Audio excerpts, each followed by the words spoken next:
Abrir as nossas Bíblias no Evangelho de João, capítulo de número 13. Evangelho de João, capítulo de número 13.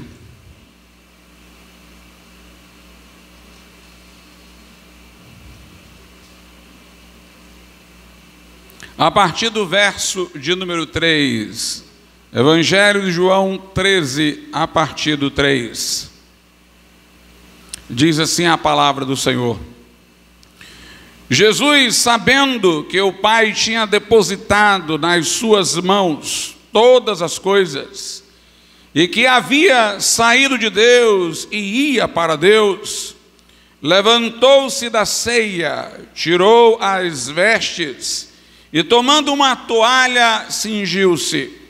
Depois deitou água numa bacia e começou a lavar os pés aos discípulos e a enxugar-lhes com a toalha com que estava cingido. Aproximou-se, pois, de Simão Pedro, que lhe disse: Senhor, tu lava-me os pés a mim? Respondeu Jesus e disse-lhes: O que eu faço não o sabes tu agora, mas tu o saberás depois. Disse-lhe Pedro: Nunca me lavarás os pés. Respondeu-lhe Jesus: Se eu te não lavar, não tens parte comigo. Disse-lhe Simão Pedro: Senhor, não só meus pés, mas também as mãos e a cabeça. Disse-lhe Jesus: Aquele que está lavado não necessita de lavar senão os pés, pois no mais todo está limpo. Ora, vós estáis limpos, mas não todos, porque bem sabia ele quem o havia de trair. Por isso disse: nem todos estáis limpos. Podeis assentar. Geralmente nós lemos esta passagem, onde Jesus lavou os pés aos discípulos, como uma lição de humildade, e isto é verdade. Jesus mesmo o disse: Vós me chamais mestre e Senhor, dizeis bem, porque eu sou, verso 13, se eu sou Senhor e mestre, vos lavei os pés, vós deveis também lavar os pés uns dos outros. Há aqui, por certo, também uma lição de humildade, mas Jesus queria ensinar-nos alguma coisa mais profunda, tanto que ao lavar os pés de Pedro e ser detido por esse, ele disse: se eu não te lavar, tu não tens parte comigo. E depois falou que nem todos estavam limpos, referindo-se a Judas Iscariotes, de cujos pés ele também lavou.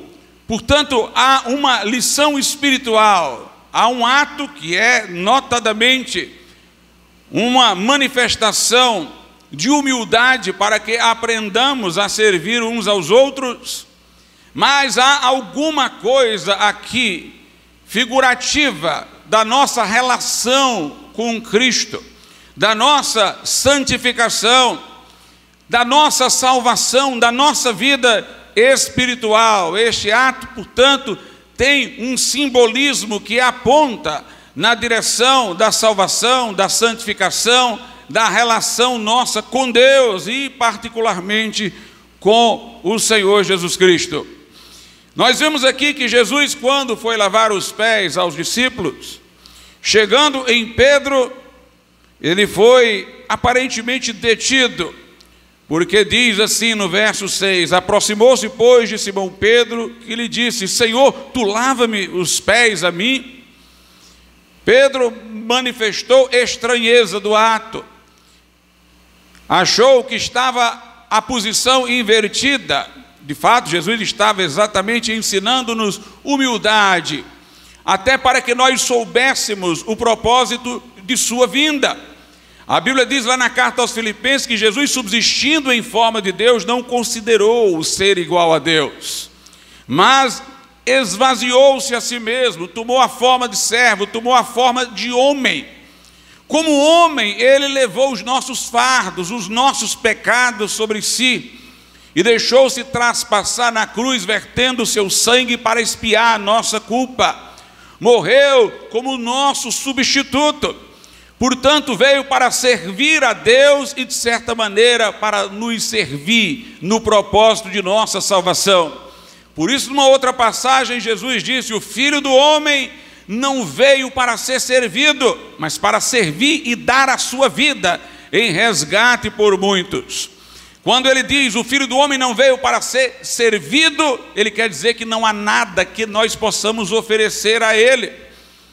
Não há nada que nós possamos levar a ele para receber algo em troca. Nós não podemos agradar a Deus com as nossas obras, porque somos pecadores. Todos pecaram e destituídos estão da glória de Deus. Não há um justo, nenhum sequer. A Escritura diz que depois que o pecado entrou no mundo, corrompeu a natureza humana. E todos os homens que vêm de Adão, depois de caído, notadamente, porque foi a partir da queda que ele gerou filhos, todos nós nascemos sob as condições de ruína em que Adão entrou pelo pecado. Nascemos espiritualmente mortos, separados de Deus, inclinados à transgressão da lei divina, e basta-nos o advento da razão para que façamos as escolhas que as faremos erradamente. E assim o homem não é simplesmente pecador porque peca, mas peca porque é pecador. A sua natureza é uma natureza contra Deus, a inclinação da carne é inimizade contra Deus. As nossas melhores obras com que tentamos agradar a Deus, o profeta Isaías diz que não passam de trapos da imundície. Nós não poderíamos pagar jamais a dívida que temos com Deus com as nossas pretensas boas ações. Estamos endividados pelo pecado. Estamos todos sob o juízo e a sentença de condenação. Por isso Jesus não veio para ser servido, não veio para que nós pudéssemos barganhar com ele a salvação. Não há obras pelas quais possamos merecer a salvação de Deus. Se depender das obras, todos seremos condenados. Ninguém será justificado pelas obras da lei, diz Paulo aos Gálatas, aos Romanos. Mas Jesus diz: eu não vim para ser servido, mas para servir. Ele tem o que oferecer a nós. Ele tem a sua morte.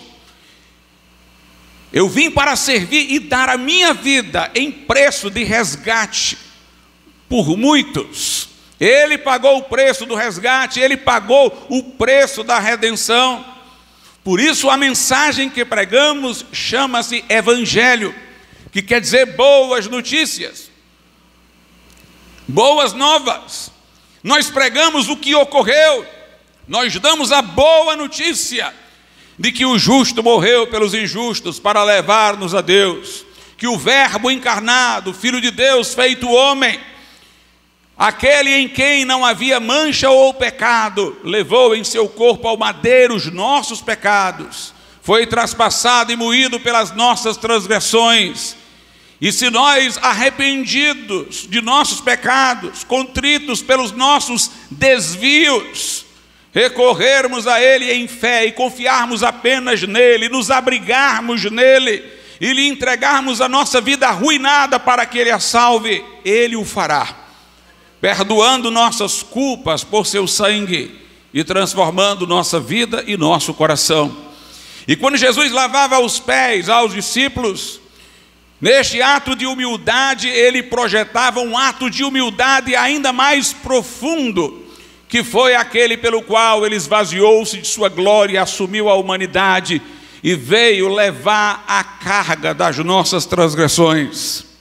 Pedro disse: Senhor, tu lava-me os pés a mim? Ele mostrou espanto. Mas Jesus respondeu, verso 7, respondeu Jesus e disse-lhe: o que eu faço não o sabes tu agora, mas tu o saberás depois. Estas palavras enigmáticas já revelam que há um sentido mais profundo neste ato. Já mostra que Jesus aqui não apenas quer dar a lição de humildade, mas falar sobre a sua obra vicária, salvífica. Jesus quer falar de alguma coisa mais profunda, respeitante a nossa salvação. No verso de número 8, a Bíblia diz: disse-lhe Pedro, nunca me lavarás os pés. Respondeu-lhe Jesus, se eu te não lavar, não tens parte comigo. Mais uma vez, uma expressão de Jesus que indica que há um sentido mais profundo para o que ele estava fazendo. Ele disse, se eu não te lavar, tu não tens parte comigo. No verso 9, disse-lhe Simão Pedro, Senhor, não só os meus pés, mas também as mãos e a cabeça. Pedro se entusiasmou, se é lavando os meus pés que eu vou ter parte contigo, então lava-me também a cabeça, lava-me também as mãos. Mas Jesus respondeu, e é esta resposta de Jesus que nos interessará avaliar nessa noite.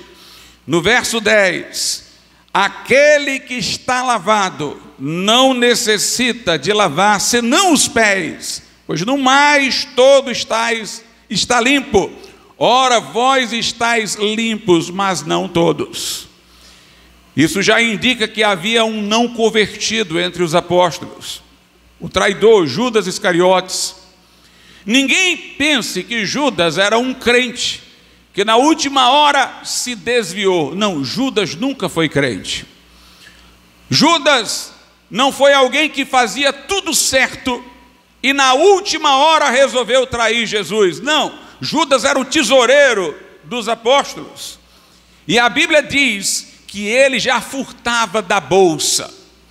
A Escritura diz que uma vez uma mulher ungiu Jesus com um perfume caro e Judas disse, era melhor vender este perfume e dar aos pobres do que usá-lo aí neste ato de devoção a Cristo.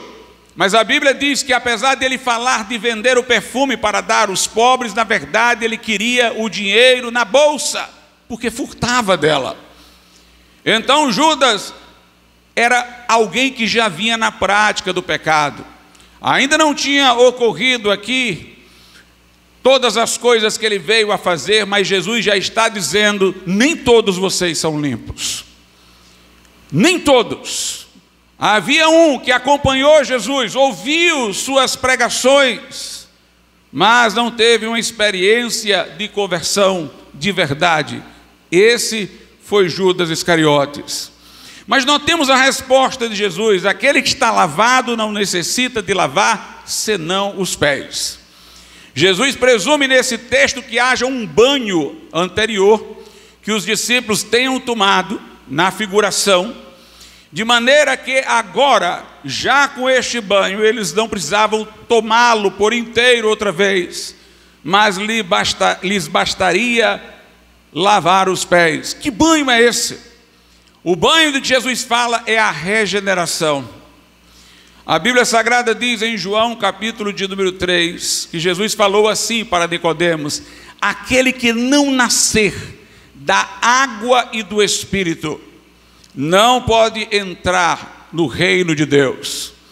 Jesus falou de um novo nascimento, uma experiência chamada de novo nascimento, sem a qual ninguém pode entrar, ninguém pode ver, ninguém pode ter proveito do reino de Deus.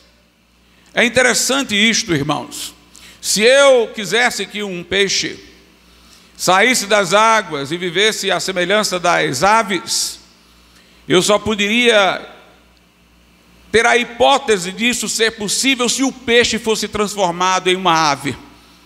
Porque eu sei que por mais que os céus tenham espaço e que seja uma grande aventura voar, o peixe foi nascido para viver debaixo da água. E fora da água ele morreria. Assim como se eu pegasse uma ave e colocasse para ficar debaixo da água, por mais que haja prazeres que os peixes desfrutam debaixo da água, para a ave seria um terror. Porque a natureza da ave está ajustada para viver no voo, no céu. Já a natureza do peixe está ajustada para ele viver na água. O homem caído tem uma natureza imprópria para o reino de Deus, imprópria para o céu.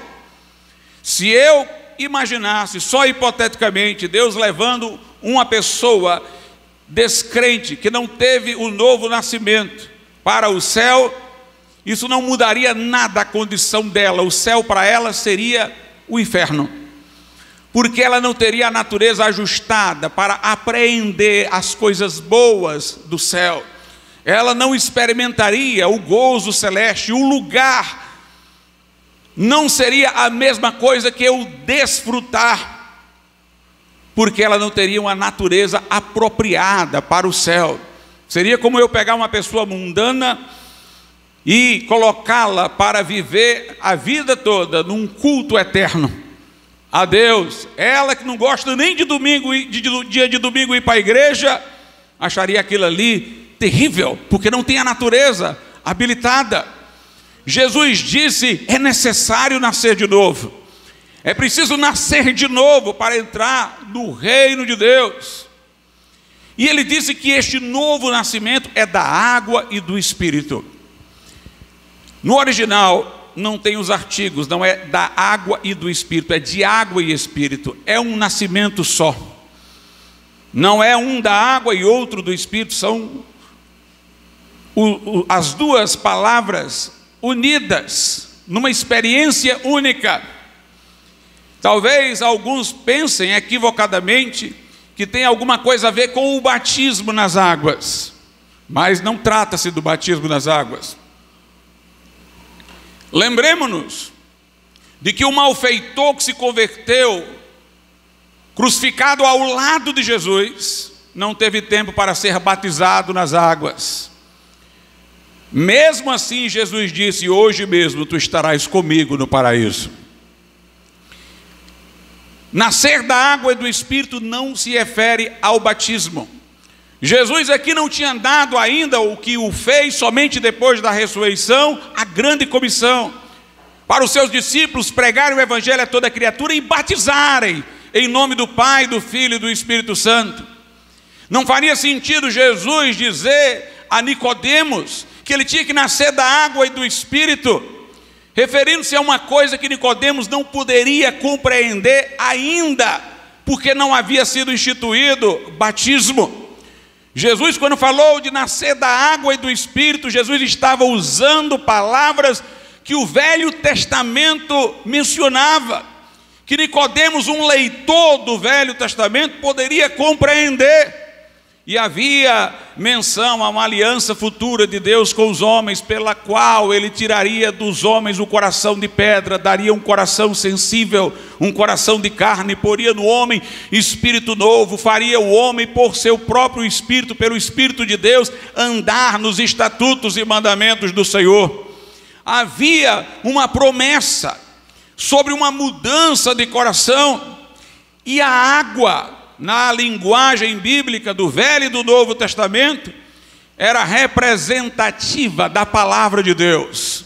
Nascer da água e do Espírito seria nascer do Espírito Santo agindo através da palavra. A água é uma alusão ao poder purificador da palavra de Deus. A água é o instrumento de ação do Espírito Santo.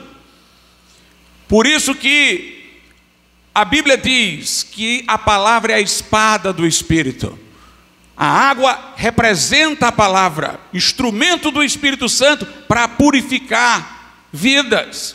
Em João 15,3, Jesus diz: vós estáis limpos pela palavra que vos tenho falado. E em Efésios 5,26, Paulo diz que a igreja foi purificada com a lavagem da água pela palavra de Deus. Então Paulo, em Efésios 5,26, diz claramente que a água pela qual somos purificados é a palavra de Deus. O Espírito Santo toma a palavra e torna-a viva e poderosa no nosso coração. Por isso que Pedro diz: nós renascemos, nascemos de novo, não de semente corruptível, mas de semente incorruptível, ele diz na sua epístola. pela palavra de Deus viva e que permanece para sempre. Nascer da água e do Espírito é nascer da palavra e do Espírito. Quando alguém ouve esta palavra e a acolhe com fé no seu coração, o Espírito Santo torna esta palavra viva para dar a ele mudança. É como uma semente plantada no solo, que se for bem acolhida, o Espírito Santo rega para florescer, para brotar vida, nascer da água e do Espírito. Sem essa experiência, ninguém pode entrar no reino de Deus. Jesus não estava falando de uma cerimônia como o batismo. Jesus estava falando de uma experiência. Estava dizendo ao seu ouvinte que ele precisava ter esta experiência. Nicodemos teve dificuldade de compreensão. Ele pensava que era um novo nascimento físico. E ele respostou: devo eu então voltar para o ventre da minha mãe, tornar a nascer? Jesus disse: olha, quem nasce da carne é carne. Ou seja, não adianta nascer de novo fisicamente, porque se você nascer da carne, vai ser carnal. Se você nascesse 10.000 vezes da forma que já nasceu, 10.000 vezes seria pecador. Por isso que reencarnação não promove evolução, e nem existe biblicamente. Os espíritas equivocadamente supõem que as pessoas nascendo várias vezes, elas vão melhorando, elas vão se aperfeiçoando. Mas o que Jesus estava dizendo a Nicodemos era exatamente que não adianta nascer da carne. Quem nasce da carne é carnal. Se fosse repetir o nascimento físico, nasceria um pecador outra vez. Jesus disse: é necessário nascer do Espírito Santo, nascer de Deus, nascer do Espírito de Deus. Não é só um novo nascimento no sentido quantitativo, mais um do mesmo, mas no sentido qualitativo. Agora é nascer do alto, não é nascer na linha horizontal, é nascer na linha vertical, é nascer de Deus. É necessário nascer de novo, disse Jesus. Inclusive Nicodemos ficou curioso como seria isso. Se fosse um ato mecânico como um batismo, seria muito fácil de explicar. Uma água despejada e pronto, nasceu da água, do Espírito. Mas é uma experiência, não uma cerimônia. Por isso Jesus disse a Nicodemos: não tem como eu colocar em palavras que você possa compreender. O vento, ninguém sabe de onde vem, disse Jesus, nem para onde vai. Assim é aquele que é nascido do Espírito. O que Jesus quis dizer: eu não tenho como explicar de maneira que você entenda como se dá essa experiência. É um ato sobrenatural de Deus que muda e transforma as nossas vidas. É uma obra de Deus, não da igreja, não de um sacerdote, mas uma obra de Deus. Por isso que é nascer do alto, é Deus que opera, fazendo alguém renascer. Obviamente, para que isso me ocorra, eu tenho que receber Jesus Cristo no meu coração. João capítulo de número 1, versos 12, 13. Lá diz que Jesus veio para o que era seu, os seus não receberam, os judeus. Mas a todos quanto o receberam, a saber os que creem no seu nome, deu-lhes o poder de serem feitos filhos de Deus, os quais não nasceram da carne, nem do sangue, nem da vontade do varão, mas de Deus. Portanto, diz João, o mesmo João, do capítulo de número 3, que fala que Jesus disse que era preciso nascer da água do Espírito, o mesmo João que fala aqui do lavar dos pés, ele diz que é recebendo Jesus e crendo no seu nome que nós somos feitos filhos de Deus, que nós nascemos de Deus, que nós nascemos de novo. Note duas coisas: uma, receber, e a outra, crer no seu nome. A todos quanto o receberam, a Jesus, a saber, os que creem no seu nome. Vamos começar por crer no seu nome. Crer no nome de Jesus não é crer no nome Jesus como se for um amuleto. O nome é representativo da pessoa. Tanto que no Velho Testamento diz que é precioso um bom nome, quer dizer, uma imagem honrada de uma pessoa. O nome diz respeito à pessoa. Nos tempos bíblicos, o nome falava alguma coisa do caráter da pessoa. Jacó significava usurpador. Ele teve uma mudança em sua vida, o seu nome foi mudado para Israel, o valente de Deus. Saulo teve o seu nome mudado para Paulo. O nome era um indicativo da pessoa. Crer no nome de Jesus é crer na sua pessoa. A fé pela qual nós somos salvos não é uma fé simplesmente que dá assentimento a um relatório doutrinário, a um conjunto de informações. É uma fé numa pessoa, como a fé do filho pequeno, que diante do maior que o ameaça, ele se sente seguro, porque está acompanhado do pai, que é maior ainda. É a fé da criança, que tendo tido um pesadelo, se abriga na cama dos pais, e naquele momento já não mais teme, porque confia nos seus pais. A fé salvadora é a fé na pessoa de Jesus. Eu creio que Jesus cuida de mim, eu creio que Ele morreu por mim, eu creio que Ele é meu advogado junto ao Pai, é o meu intercessor, eu creio que através do Espírito Santo Ele está comigo, é o meu amigo mais chegado que o irmão. Eu creio que aquele que em mim começou a boa obra vai aperfeiçoar até o final. Eu sei em quem tenho crido, disse o apóstolo Paulo. Confiar na pessoa de Jesus. Mas essa fé recebe Jesus. Por isso que a Bíblia diz: todo aquele que invocar o nome do Senhor será salvo. Invocar é gritar por, é chamar. Eu chamo Jesus para o meu coração. A salvação não é alguma coisa que Jesus dá, é algo que Jesus é. A Bíblia diz: quem tem o Filho de Deus tem a vida, e quem não tem o Filho de Deus não tem a vida. Cristo em vós, a esperança da glória. Ele não é apenas o Salvador, Ele é a salvação. Por isso Simeão, quando tomou nos braços o menino Jesus, orou ao Pai e disse: pode me levar em paz, porque os meus olhos já viram a tua salvação. Ele não é só o Salvador, Ele é a salvação. Jesus em nós, irmãos, é a nossa salvação. Se Jesus está em mim, eu não irei para o inferno, porque senão Jesus em mim iria também para o inferno. Cristo em vós, a esperança da glória.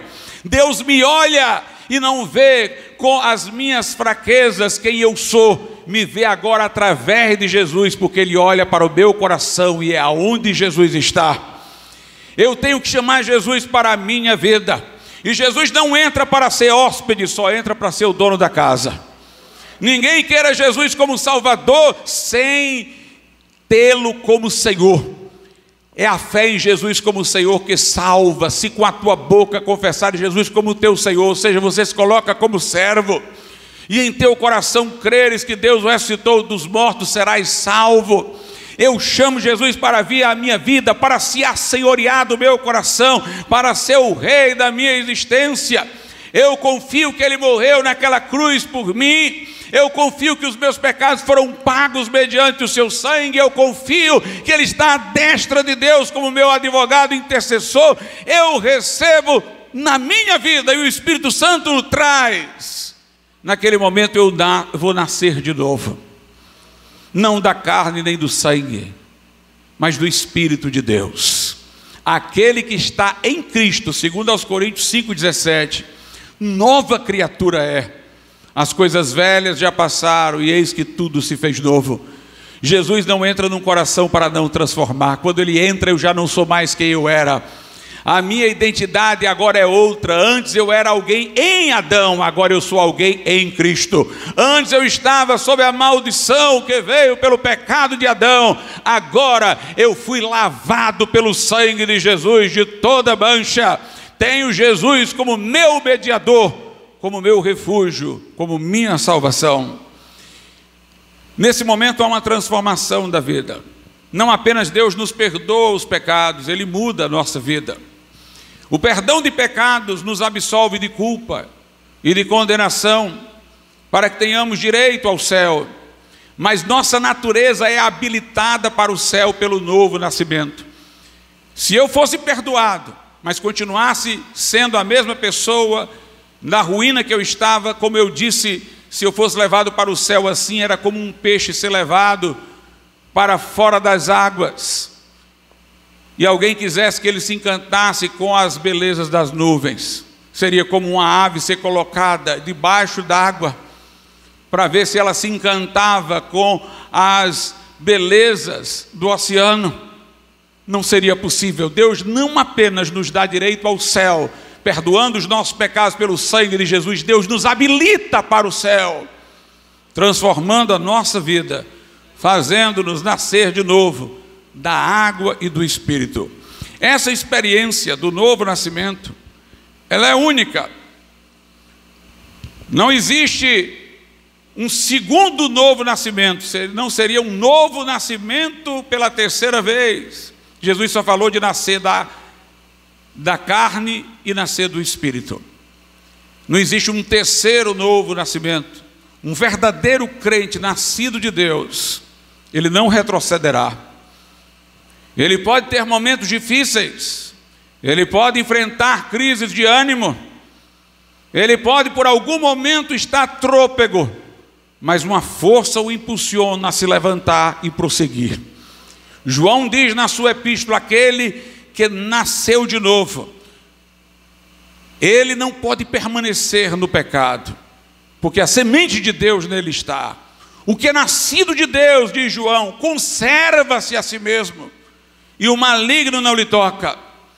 O novo nascimento não é um processo, é uma experiência instantânea. É quando alguém passa da morte para a vida, das trevas para a luz, do mundo para as mãos de Deus. Por isso que Jesus está dizendo: quem está banhado não precisa tomar banho de novo. Por isso que ele disse nessa ocasião que lavou os pés dos discípulos, Pedro disse: Senhor, se lavando meus pés eu vou ter parte contigo, então lava minha cabeça, lava minhas mãos. Jesus disse: quem já está banhado, quem nasceu de novo, não precisa tomar banho de novo, não precisa nascer de novo, mas precisa lavar os pés. Vamos entender o que é isso. Vamos para a experiência natural da época. Uma pessoa que tomasse banho e saísse das ruas, ela se vestia naquele tempo com uma roupa talar, ela cobria bem o seu corpo, mas ela usava alpercatas, ela usava uma chinela vazada. As ruas não eram asfaltadas, ela ia pisar próximo da areia, e o vento acumulava areia nos pés da pessoa. Por isso era até considerado um ato de hospitalidade quando a pessoa chegasse numa casa trazer uma bacia, para que ela pudesse lavar os pés, tirar aquela poeira que tinha vindo aos seus pés no caminho. Ela não ia tomar um banho novamente, mas ia lavar os pés. Jesus está falando aqui, irmãos, da santificação. Nós nascemos de novo, nós recebemos o banho da regeneração, mas nós estamos andando nesse mundo. Nós estamos num mundo cheio de tentações, cheio de conceitos contrários à vontade de Deus. Jovens crentes estão sendo bombardeados por ideologias nas escolas, nas universidades, ideologias contrárias a Deus. Pessoas estão sendo tentadas a toda hora, imagens inadequadas estão se apresentando sem que queiramos à nossa vista, aparecendo repentinamente na internet, em algum outdoor. Nós estamos transitando neste mundo, e o pó deste mundo quer se apegar aos nossos pés, quer se apegar a nós, ou seja, onde nós estamos próximos da terra, os nossos pés, a poeira pode entrar. Todo dia nós estamos expostos a tudo isso. Então todo dia nós temos que nos lavar os pés. Todo dia nós temos que chegar na presença de Deus, vigiando para que estas coisas não venham a se impregnar em nós. A regeneração é uma vez, mas todo dia nós temos que ser renovados. Todos os dias nós temos que ser renovados. Todos os dias nós temos que ser guardados dessa influência mundana que está ao nosso redor. Por isso que Jesus disse: se eu não te lavar, tu não tens parte comigo. Ou seja, tu não vais se envolver comigo. Se você que já é salvo não vigiar, não viver em santificação. Por isso que Pedro diz o seguinte, vamos ver o próprio Pedro aqui, que falou que não queria ter os pés lavados. Vamos ver o que ele diz depois que ele aprendeu. Lá na segunda epístola de Pedro 1, verso de número 4. Pelas quais ele nos tem dado, Jesus, grandíssimas e preciosas promessas, para que por elas fiqueis participantes da natureza divina, havendo escapado da corrupção que pela concupiscência há no mundo. Pedro aqui está mostrando o que ele aprendeu lá. Nós já escapamos da concupiscência que há no mundo, da corrupção, mas nós temos promessas da palavra que todo dia nós temos que nos apropriar delas, para nós ficarmos participantes, tomar parte com ele, participantes da natureza divina. Nós não devemos apenas querer ser salvos, ter o novo nascimento, nós queremos nos encher de Deus. Nós queremos que Cristo que está em nós seja formado em nós. Nós queremos que nossa vida esteja repleta de Jesus Cristo. A Bíblia diz: não vos conformeis com este mundo, mas transformai-vos, transfigurai-vos, brilhem do lado de fora, pela renovação do vosso entendimento. Pedro está dizendo: nós escapamos da corrupção deste mundo, mas agora nós queremos ficar mais participantes da natureza divina, e isso será através de promessas, grandíssimas e preciosas promessas. A mesma palavra que o Espírito Santo usou para nos regenerar, é a mesma palavra que ele usa para nos santificar. Se você quer andar correto com Deus, você nasceu de novo, você está ouvindo que o seu professor cheio de ideologias está dizendo, não deixe de ler a Bíblia. Tenha sempre o confronto, tenha sempre o remédio contra a doença que ele quer fazer impregnar em você. Tenha sempre o antídoto para o veneno deste mundo. Esta palavra, irmãos, através do Espírito Santo, é que nos santifica. Nós temos que meditar nessa palavra dia e noite, e assim tudo quanto fizermos prosperará.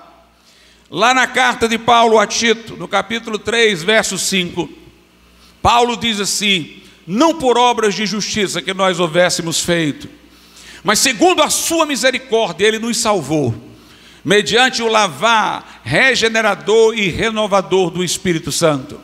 Note, nós não fomos salvos por nossas obras, nós fomos salvos pela misericórdia de Deus, fomos salvos aceitando Jesus como nosso Salvador, entregando nossa vida a Ele. Ele nos salvou, e Ele nos salvou por um lavar que é regenerador e renovador.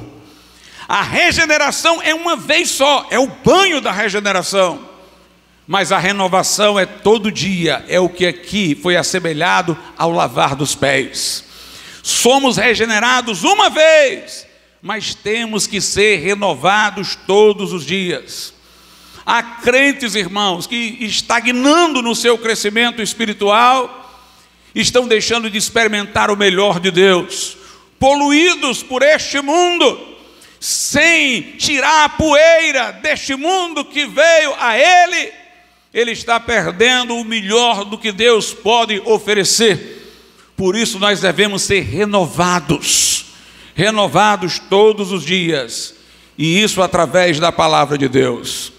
Veja o que a Bíblia Sagrada diz, lá no livro de Salmos,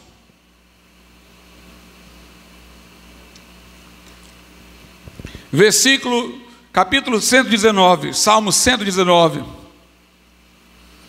versículo de número 25.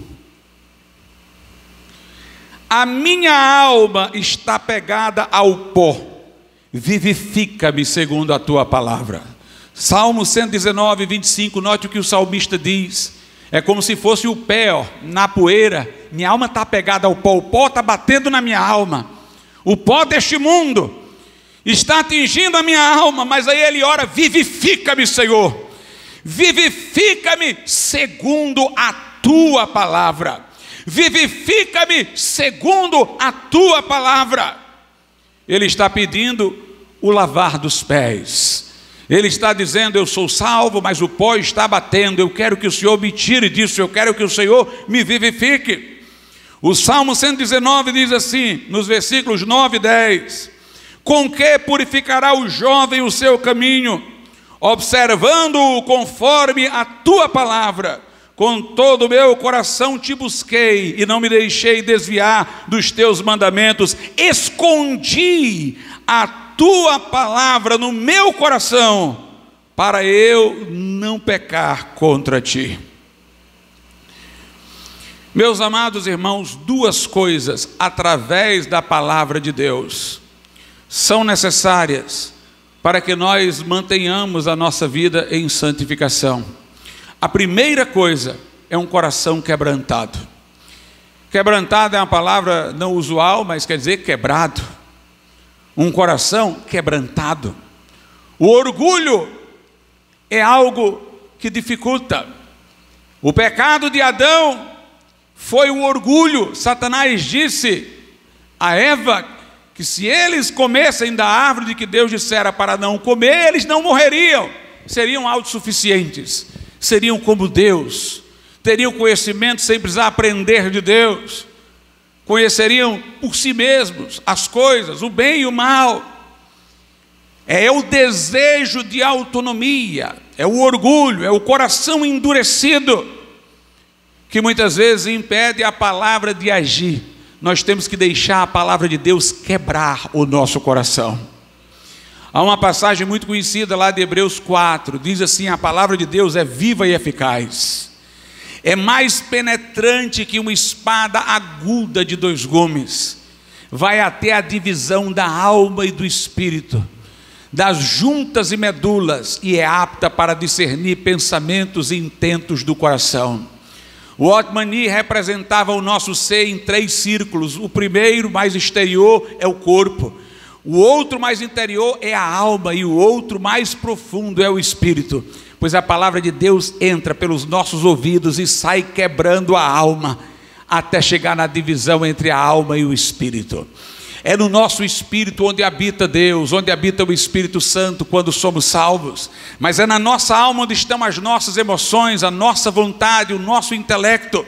Às vezes nós estamos com conceitos que não vêm da palavra de Deus, que endurecem a nossa alma, a nossa vontade, que prejudicam as nossas escolhas. Às vezes nós temos emoções como ressentimento, amargura, que estão lá perturbando as nossas escolhas, os nossos pensamentos. É preciso a palavra quebrar a alma, é preciso ela atingir as nossas emoções, derrubar os conceitos que são contrários a Deus, derrubar a nossa vontade endurecida. E quando somos quebrados, então, quebrando-se esse círculo da alma, o espírito flui, irradia-se pela alma, e o homem torna-se todo espiritual. É preciso um quebrantamento. Davi diz o seguinte, no Salmo de número 51, Salmo 51, versículo de número 17, aliás eu vou ler o 16 também e o 17. Pois não desejas, ele está falando a Deus, sacrifícios, senão eu os daria. Tu não te deleitas em holocaustos. Os sacrifícios para Deus são o espírito quebrantado. A um coração quebrantado e contrito não desprezarás, ó Deus. Uma interpretação errada desse texto é imaginar que o coração quebrantado e contrito só existe na oportunidade do arrependimento. Como Davi está fazendo uma confissão de pecado aqui, tem muita gente que pensa, o coração quebrantado e contrito é aquela humildade que eu devo ter na hora que pecar. Não, é um estado permanente. Porque Davi não está relacionando com o pecado, está relacionando com o culto. Ele está dizendo o seguinte: se o culto que o Senhor quisesse fosse sacrifício de animais, eu ofereceria aos milhares. Mas eu sei qual é o culto que Deus quer. Eu sei qual é a adoração que Deus quer. É um coração quebrantado e contrito. Um coração quebrantado ouve a voz de Deus na palavra. Um coração quebrantado, irmãos, escuta Deus. Há pessoas que leem a Bíblia e isso não lhes adianta, não lhes dá proveito nenhum. Leem por curiosidade, leem a Bíblia para encontrar nela apenas acusação para os outros e justificação para si. Mas se eu ler com um coração quebrado, dizendo: fala, Senhor, que o teu servo ouve, dirige os meus caminhos, vê se há em mim algum caminho mau, então eu estou abrindo o coração para a palavra viva entrar e limpar e lavar a minha alma. Lá em João capítulo de número 15, Jesus disse o seguinte, a partir do versículo 1: eu sou a videira verdadeira e meu Pai é o lavrador. Toda vara em mim que não dá fruto, atira, e limpa toda aquela que dá fruto, para que dê mais fruto ainda. Vós estáis limpos pela palavra que vos tenho falado. Jesus está dizendo: eu sou a videira, vocês são os ramos. A videira tem uma curiosidade, ela tem alguns ramos onde a ceifa não passa. É como se fosse um braço que alguém tem por onde o sangue não passa. Ela está ligada, esse galho, essa vara, só pela casca, mas ele não recebe nada interiormente. Então esse galho tende a secar e só serve para fazer fogo. São aqueles, irmãos, que são sustentados por Cristo, como todos nós somos, por existir. Nele nos movemos, existimos e respiramos, mas essas pessoas não têm nenhuma ligação interior com Jesus, não são servas de Deus. Mas aquele em quem Jesus está, e ele está em Jesus, aquele que Jesus flui nele, aquele que é salvo, Jesus disse assim: esse dá fruto. E ele diz: e quando esse que representa o crente que dá fruto, o meu Pai o limpa, para que dê mais fruto ainda. Embora a palavra seja limpar no sentido aqui de um agricultor, é podar. Às vezes tem um galho que tem ali saindo um raminho seco. Se você quer que aquele galho se mantenha intacto, corte aquele galho seco, para que ele não transmita seu elemento de morte para o restante. É preciso podar, tirar as partes que estão mortas, para elas não atrapalharem a vitalidade. E aí o limpar é quebrar, é tirar. Nós temos que ser podados. A palavra de Deus tem que quebrar lá dentro, tem que arrancar coisas. Aquilo que está, irmãos, morto, aquilo que foi contaminado pela poeira deste mundo, tem que ser cortado pela palavra de Deus, para que a gente dê mais fruto ainda. Um coração quebrantado, um coração quebrantado. Veja o que Davi diz no Salmo 119. Davi não, o autor do Salmo 119 nesta parte. Salmo 119, versículo de número 20. A minha alma está quebrantada de desejar os teus juízos em todo o tempo. Que coisa maravilhosa. Davi não, o autor do Salmo, aqui, ele está dizendo: a minha alma está quebrada, eu estou quebrado, humilhado, desejando os teus juízos, desejando a tua palavra. É esse estado de receptividade, de quebrantamento, de colocar-se diante de Deus, que permite que a palavra nos santifique, que a palavra, irmãos, exerça seu poder sobre nós. E eu vou dizer uma coisa: Deus repreende a quem ama e açoita todo aquele que recebe por filho. Às vezes as tribulações que nos vêm para manter-nos quebrantados, e alguns não estão entendendo isso, estão ficando endurecidos, murmurando, indignados com a vida, mas Deus está querendo quebrar você, está querendo que você se humilhe na presença dEle, para que você, quebrado, possa ouvir Deus falar, para que a palavra possa agir em você, quando você estiver quebrado diante de Deus. todas as coisas cooperam para o bem dos que amam a Deus, que são chamados segundo o seu propósito. Paulo, falando de suas perseguições, ele diz: quando eu estou fraco, é aí que eu estou forte. Quando sou perseguido, eu fico debilitado, e ali eu fico quebrado, e ali Deus me fortalece. Veja o que diz o Salmo 119, versículo 67. Antes de ser afligido, eu andava errado, mas agora tenho guardado a tua palavra. Veja o verso 71 do Salmo 119. Foi bom ter sido afligido, para que aprendesse os teus estatutos. Veja o versículo 75. Bem sei eu, ó Senhor, que os teus juízos são justos, e que segundo a tua fidelidade me afligiste. Deus nos quebra para que a gente possa parar e ouvir.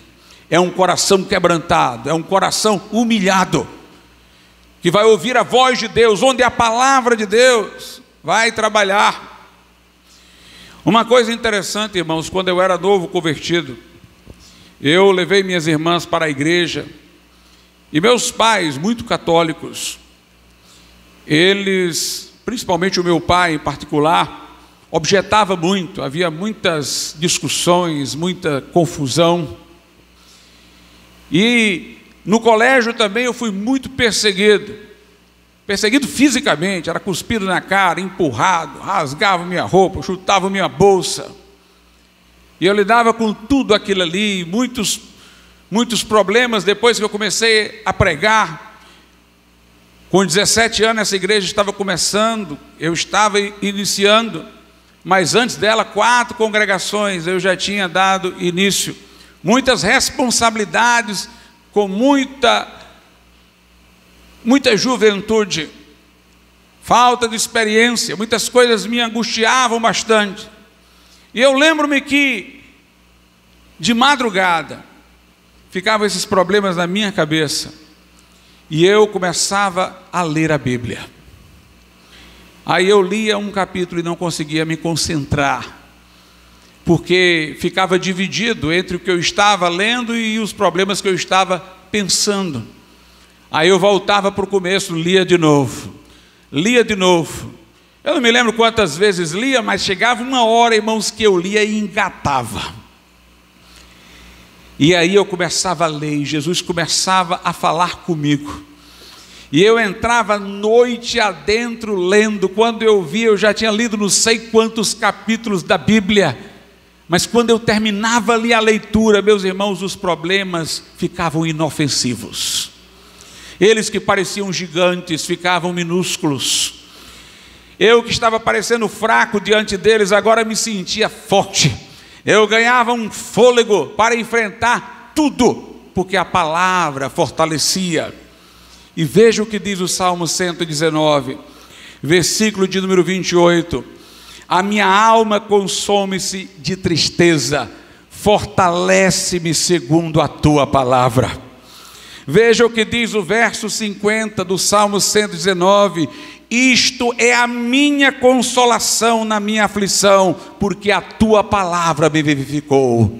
Esta palavra, irmãos, fortalece as nossas emoções. Essa palavra escondida no coração nos guarda de pecar contra Deus. Essa palavra traz vitalidade, traz vida.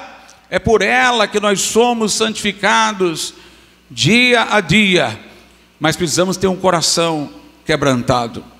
Em segundo lugar, nós somos santificados pela palavra através da contemplação.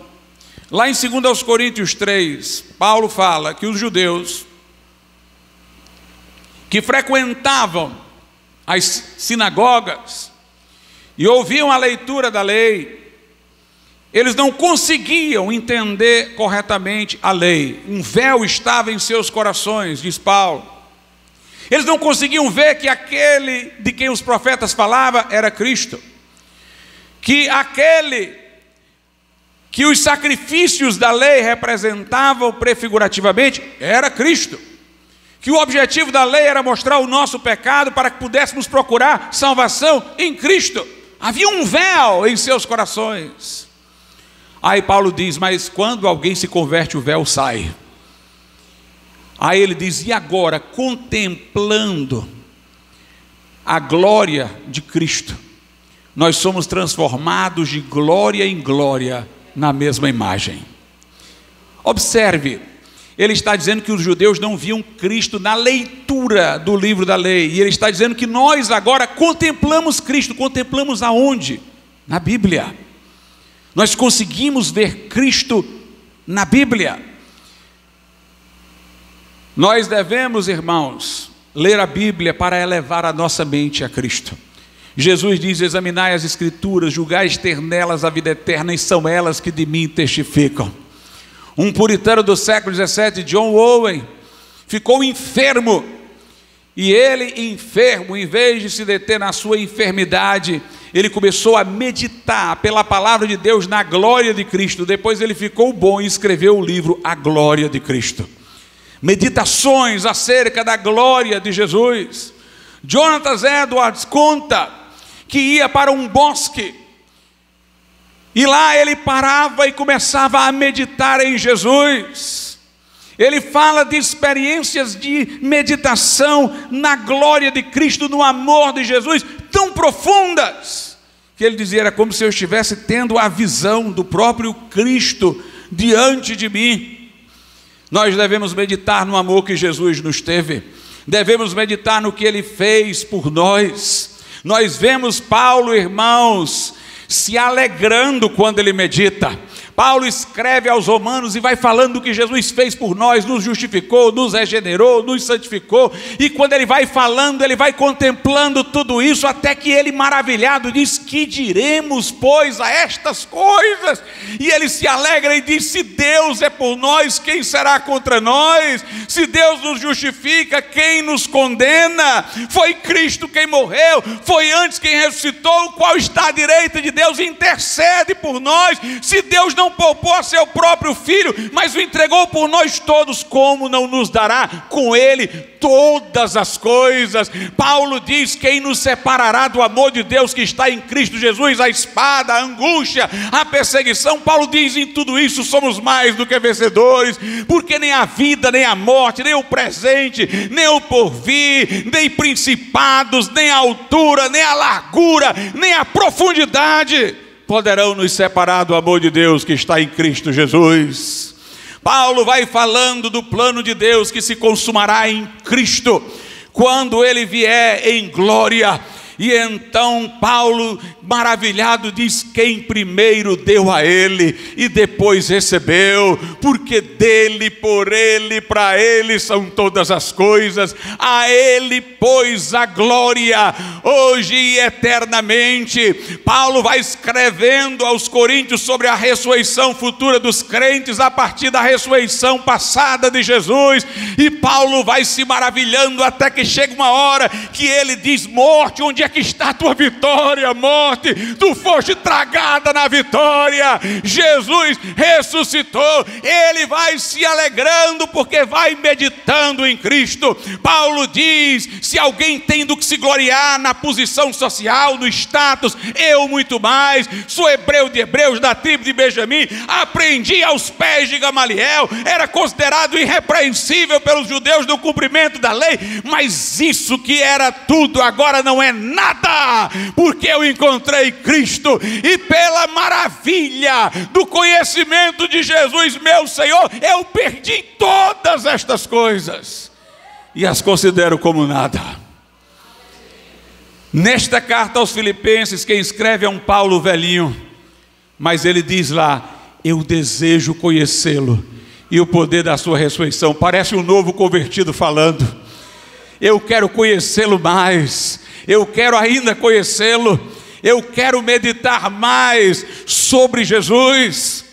Meus irmãos, é por isso que através da palavra nós temos parte com Cristo, porque Jesus está na palavra, porque Jesus está na palavra.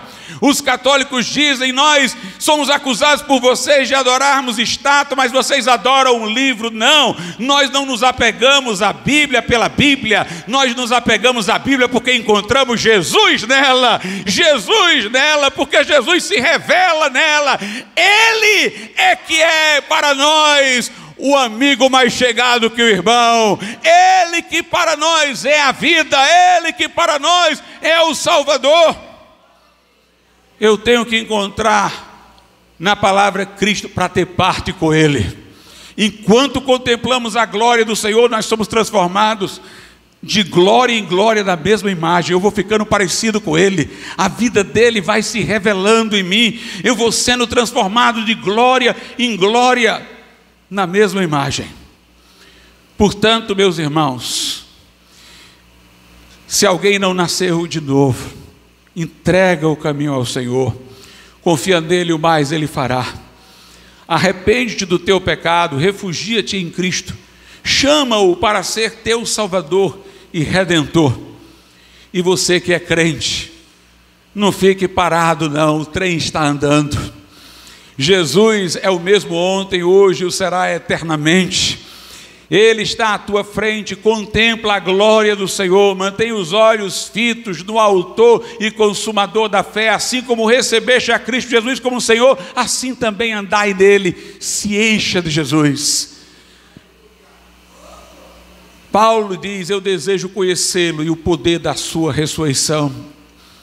Paulo diz: e conhecer o amor de Cristo, que excede todo o entendimento, até sermos tomados da inteira plenitude de Deus. Não deixa o pó se acumular, meu irmão, sacode a poeira, deixa a palavra te lavar, e seja cheio do Senhor Jesus Cristo. Vamos ficar de pé.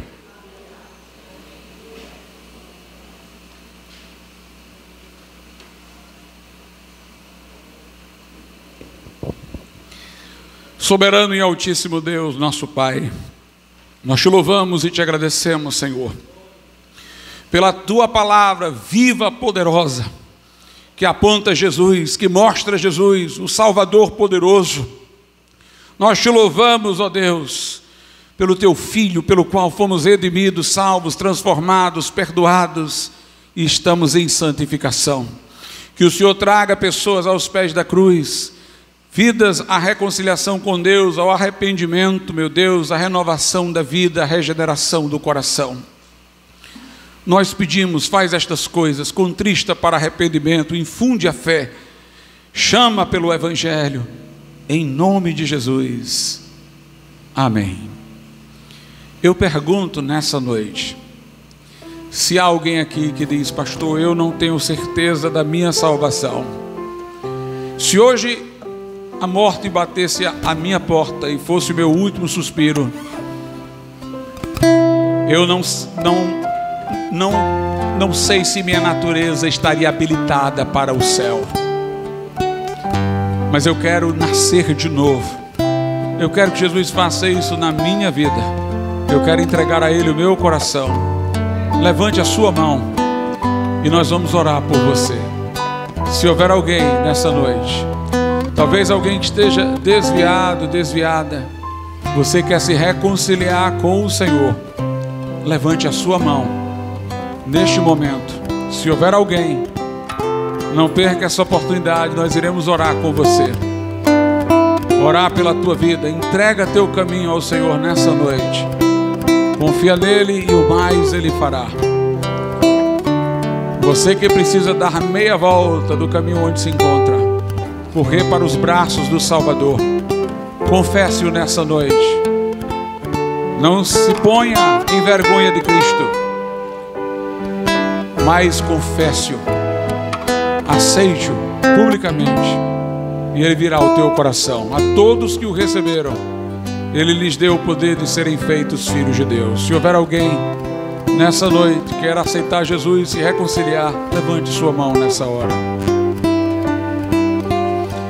Soberano e eterno Deus, nós te pedimos, ó Pai, também pelo teu povo aqui reunido, que sejamos diligentes, ó Pai, para não deixar a poeira deste mundo embaraçar nossa mente com conceitos que não são condizentes com a tua palavra. Que não deixemos, ó Pai, ó Deus, a arrogância deste mundo endurecer o nosso coração, ou suas emoções, ó Pai, pecaminosas, distraírem a nossa atenção de Cristo. Que nos refugiemos na tua palavra, que encontremos viva a tua palavra, que encontremos Jesus nela e que nosso coração esteja quebrantado para que o Senhor nos fale e haja santificadoramente em nossa vida. Nós te pedimos em nome de Jesus.